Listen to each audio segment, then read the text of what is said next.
Parto da una frase che mi è stata detta qualche giorno fa da una cliente che mi ha detto: io non so più chi sono. Ecco, è quella domanda che ci facciamo ogni tanto, che ti fai ogni tanto: ma io chi sono? Cosa ci sto a fare? Quelle domande da $1.000.000 che a un certo punto ci prendono e ci sperdiamo nel non sapere più e non avere più riferimenti. Ecco, in questo video vedremo il perché, soprattutto al giorno d'oggi, dove abbiamo tutto, dove siamo collegati, dove sappiamo tutto di tutti, in realtà non sappiamo più neanche chi siamo e come fare a uscirne e a ritrovare un bandolo, una corda, una rete che ci tiene. Buongiorno a tutti, io sono Cristina Ferrero, sono counselor professionista, mediatore familiare. Ben arrivati sul mio canale a vedere questo video e bentornati se già mi conoscete. Questo video è fatto di getto, è fatto da quella frase che vi ho detto prima, ma anche da un qualcosa che mi ha fatto particolarmente, si può dire, incazzare, vi dirò. E parte dalla domanda: ma io chi sono? Questo senso di estraniamento che ogni tanto abbiamo, in cui non abbiamo più punti di riferimento, e mai come in questo periodo questa domanda, questo estraniamento sta picchiando duro su tutti e sta portando veramente a quello che chiamano la pandemia, l'epidemia più grande che c'è e che sta veramente mettendo a rischio la salute mentale, e poi da mentale diventa fisica, delle persone, che è quella appunto della depressione, della solitudine. La solitudine uccide di più delle malattie. Perché toglie senso di appartenenza, toglie senso di identità, e per cui siamo qua a questo video e vediamo, e partiamo subito. Chi sono io? Allora, io parlo per me, e chi già mi conosce un po' mi conosce e sa, però mi vedete in questa stanza, non sapete chi sono io. E io dovessi dire di me quello che si dice il pitch, facciamo i moderni, si dice pitch, quando tu in 4 parole devi dire chi sei, immaginatevi, no? Allora io potrei dire: io sono Cristina, sono madre, sono sorella, sono figlia, sono counselor e sono amica e sono una che ama la vita, punto, a capo. In realtà tutto questo di una persona come me o come te, pensa al tuo pitch, cosa verresti a dirmi? È chiaro che è riduttivo, perché in realtà noi siamo, avete presente quelle palle che ci sono quando ancora io andavo in discoteca, magari non ci sono più, e girano, no? E sono tutti vetri e specchi multisfaccettati, che sono tanti, centinaia, e mandano, e la luce va lì e la mandano in raggi diversi. Ecco, noi siamo così, siamo tutti multisfaccettati, abbiamo tutti delle personalità in cui con ogni faccia noi poi ci poniamo verso gli altri. Io mi comporto diversamente se sono coi miei amici rispetto che se sono o coi miei figli o con delle altre persone o sul lavoro. È chiaro che non è uno dice: io sono così, mi comporto sempre in quel modo. No, abbiamo dei ruoli.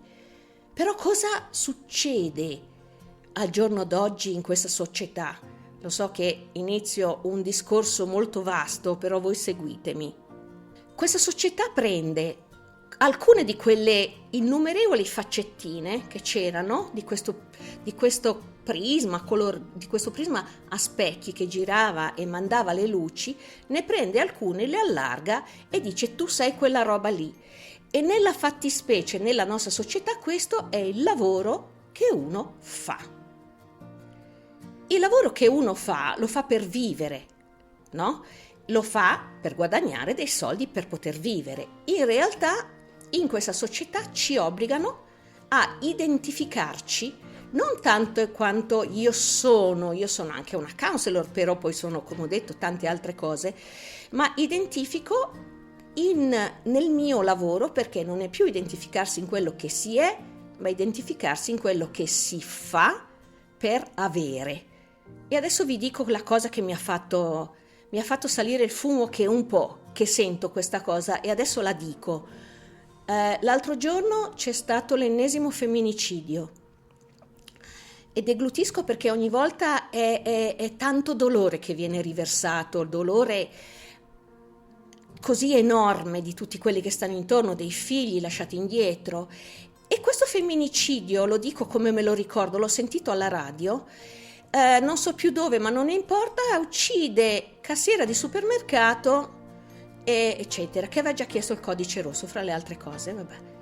Cassiera del supermercato.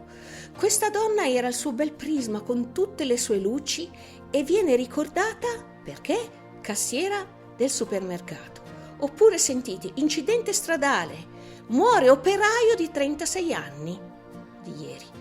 Ma cosa c'entra operaio in quel momento, santo cielo? Avevano un nome e un cognome, perché ci obbligano a dare questa etichetta immediata del lavoro? E ve lo dico io perché. È una cosa che mi fa ancora più incavolare, perché dando il lavoro, cioè se io dico subito cassiere del supermercato o operaio, metto già praticamente la busta paga e metto già praticamente lo stato sociale. Se fa la cassiera del supermercato, vuol dire che come stato sociale non va ai ricevimenti in ambasciata, per dire. E metto subito il livello, quanto fa il livello sociale, così io già la metto in una cornice e le do un valore. Però quello che ci mette in testa questa società che ha portato a ridurre le persone a quello che fanno, cioè a quello che valgono, mi spiace, non è il valore, è il prezzo. Noi tutti abbiamo un prezzo, quello è prezzato tot, non vale tanto, faceva la cassiera al supermercato, non vale tanto. E tu quanto vali? E tu, madre, sorella, amica, fratello, volontario della Croce Rossa, quanto vali se viene fuori il lavoro che fai da 1000 e qualcosa euro? Dove ti mettono? Perché?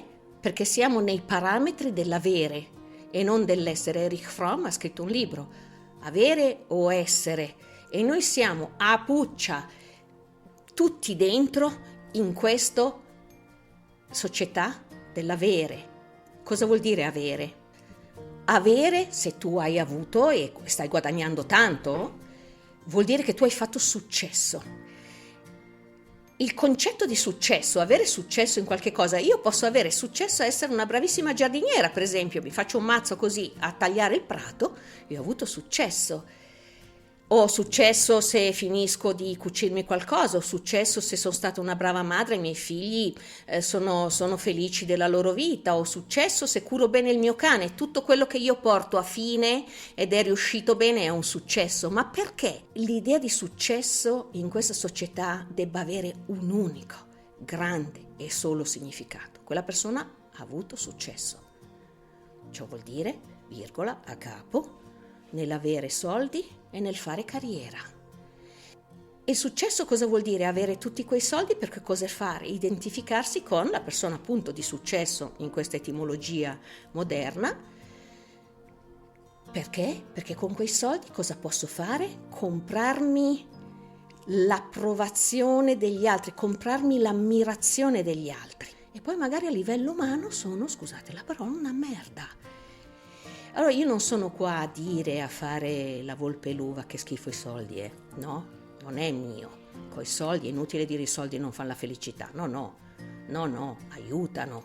Non avere la preoccupazione di arrivare a fine mese, aiuta. Se succede qualche imprevisto, aiuta. Avere un conto in banca in cui io non sono ipocrita, però di fare una sovrapposizione, di identificare la persona di successo che ce l'ha fatta con quello che ha solo quella parte di cosa, allora a me questo non va bene. Ma non mi va bene che una persona che è stata uccisa venga chiamata cassiera del supermercato, non mi va bene. E questi modelli di successo cosa fanno?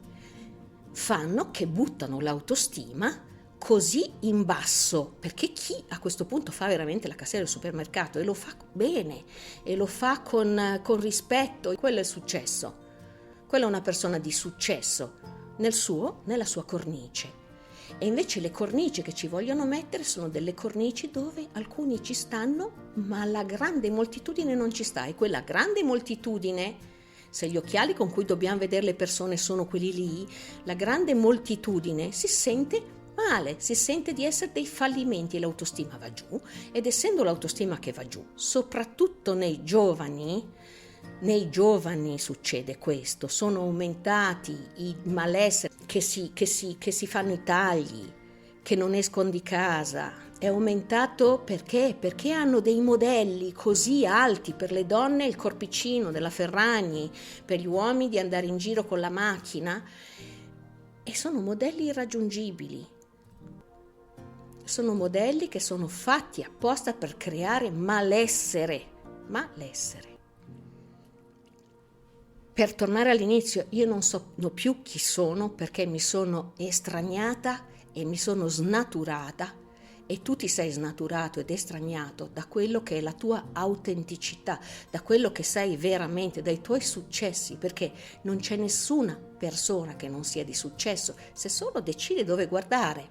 Allora, questo immedesimarsi in delle modalità che sono da fuori e sono delle modalità estranianti, estraniano dalla propria autenticità. Questo bisogna rendersi conto e provare a controbilanciare. A tutti piace il vestito alla moda, a tutti piace avere le cose belle, però come fuori così in dentro, curare anche l'ecologia interna, di portare a se stessi una validazione di quelli che sono i propri pregi, i propri successi. Vi faccio un piccolo esempio. Mi stavo separando, era un periodo di crisi, non stavo lavorando, abitavo a Milano ed ero a cena. A un certo punto la domanda che ti fanno, non la prima ma la seconda: tu cosa fai per vivere? E io mi ricordo che in quel momento lì mi sono sentita, e speriamo non me lo chiedano perché io non sto lavorando. E io mi ricordo che ho risposto, ma proprio così ho risposto: cosa faccio per vivere? E ho risposto: respiro. E questo mi ha guardato, non ha capito tutto, fa: no, ma io dico seriamente. E io gli ho risposto: anch'io. Ligabue diceva: mi predico un presente in cui non c'è niente se non respirare, e vi assicuro che già respirare ed essere fuori, io sono qui e voi siete dove siete e non siete in un letto d'ospedale, è già un grande successo, per cui partiamo da qua. E se poi non avete nessuno in ospedale, ancora più un successo. E partiamo dalle basi, perché se non si parte dalle basi si sta male e basta. Allora io posso respirare, mi alzo ogni mattina dal letto, come ho già detto in altri video, sono già eroica. Tu sei eroico perché hai la forza di alzarti alla mattina, magari metterti anche un sorriso che riesci a portare fino a sera. E questo è il grande successo. Tutto il resto, bene, lo costruisco, ma partiamo dalle basi e dare valore alle basi. E le basi sono, e ve lo dico subito, le relazioni. Avere a che fare con persone con cui io mi trovo bene, che mi accettino per quello che sono e mi vogliano bene. Hanno fatto degli studi, c'è uno studio di Harvard che va avanti adesso da 70 anni, in cui hanno visto che le persone che si ammalano di meno, che hanno la vita più lunga, sono quelle che hanno avuto delle relazioni significative. Non è che adesso tutti i divorziati si devono buttare giù da un ponte, ma le relazioni che può essere con i vostri parenti, con un'amica, gli amici veri, poi alla fine si contano se uno già riempie una mano, ma non si arriva a riempire una mano, e quelli possono già bastare. Le relazioni in cui mi danno uno specchio del mio valore, non lo vado a cercare in questi parametri malati, li vado a cercare negli occhi delle persone che mi vogliono bene. E se io non ce li ho, li vado a cercare, mi iscrivo a un corso, mi iscrivo a fare il volontario, vado a dare i pasti alla mensa dei poveri, che ne so, se non sono già io in fila, il che non lo auguro a nessuno.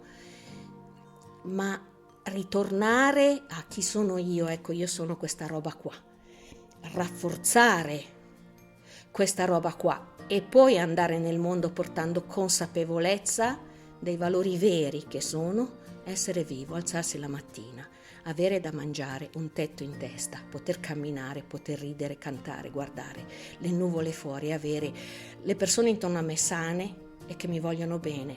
Partiamo tutti da qua e forse riusciremo a stare un po' meglio. Io vi ringrazio di essere arrivati fino qui, di avermi visto, di avermi guardato come al solito. Io sono qui per un altro video, vi aspetto, pigiate la campanella così non ve lo perdete, iscrivetevi al canale, mettete un mi piace se vi è piaciuto il video e seguitemi. Vi aspetto al prossimo video e vi auguro, come sempre, una vita che sia giusta, bella, piena di persone e di luce, una vita che sia bellissima.